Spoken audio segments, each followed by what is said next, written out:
Perkenalkan, nama saya Abdayanti, NPM 18.16963/2010-01. Jurusan Administrasi Negara S1, semester 5, kelas A, Kampus Tias Tistio Muara Bungo. Baiklah, saya akan menjelaskan tentang materi yang berjudul Kepemimpinan dan Organisasi.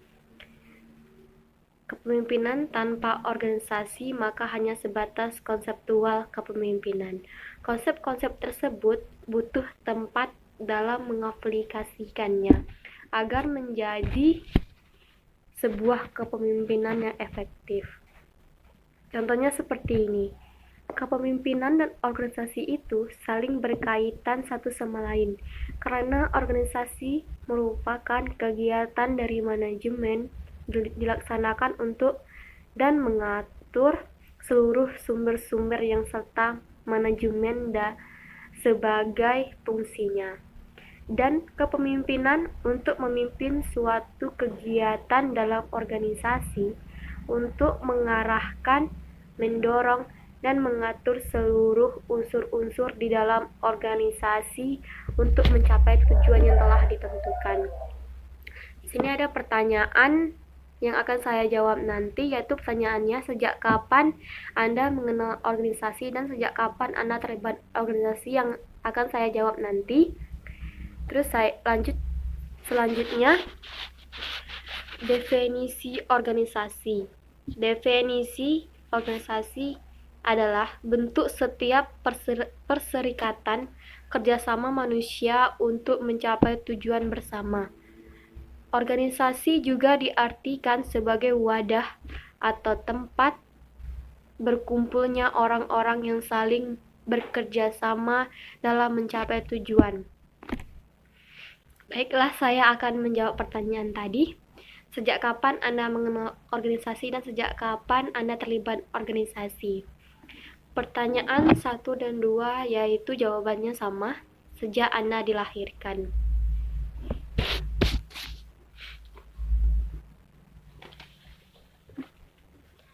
Seorang individu manusia tidak akan hidup sendiri. Ciri peradaban manusia senantiasa ditandai dengan saling bertemu, saling berkumpul, saling terlibat dalam organisasi. Saat dilahirkan, terlibat organisasi persalinan karena suatu organisasi tersebut untuk mencapai tujuan yang telah ditentukan, yaitu persalinan yang lancar dan saling mengambil andil bekerja sama di dalam persalinan tersebut. Saat menimba ilmu, saat ini saja Anda terlibat organisasi pendidikan karena saling bekerja sama antara dosen dan mahasiswa untuk mencapai tujuan yang telah ditentukan. Contohnya seperti dosen mengajar di suatu kelas dan menerangkan suatu materi supaya agar mahasiswanya mendapatkan ilmu dan lulus dengan nilai memuaskan.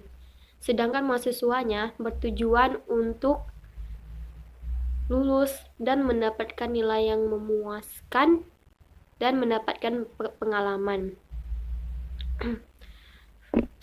Terus bahkan di pemakaman saja kita terlibat organisasi pemakaman karena ada tujuannya, memerlukan kerjasama manusia untuk pemakaman tersebut berjalan dengan lancar karena setiap manusia tidak bisa hidup sendiri.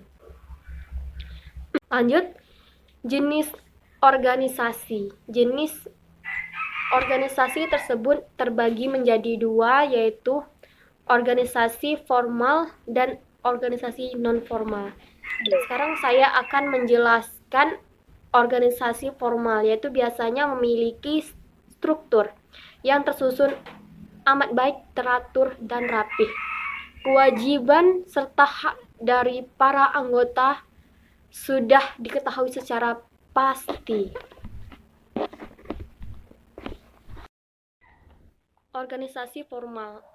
Organisasi formal biasanya memiliki struktur yang tersusun amat baik, teratur, dan rapi. kewajiban serta hak dari para anggotanya sudah diketahui secara pasti. Bahkan tak jarang dalam bentuk tertulis. Contohnya, organisasi formal antara lain adalah organisasi dalam pemerintahan suatu negara, organisasi yang mengembangkan suatu bisnis atau usaha, dan sebagai berikut. Terus, 2. Organisasi informal. Berbeda dengan organisasi formal, organisasi informal ini kadang tidak memiliki tujuan, visi, dan misi yang spesifik. Karena itu, aturan-aturan pun kadang tidak begitu diperhatikan, sehingga sifatnya lebih fleksibel ketimbang organisasi formal. Contohnya, organisasi informal adalah organisasi yang berkaitan langsung dengan hobi sejenis dan sebagai berikut. Selanjutnya, kepemimpinan dalam organisasi. Organisasi adalah suatu kelompok orang yang sedang bekerja sama ke arah tujuan bersama di bawah kepemimpinan Darwis 1951.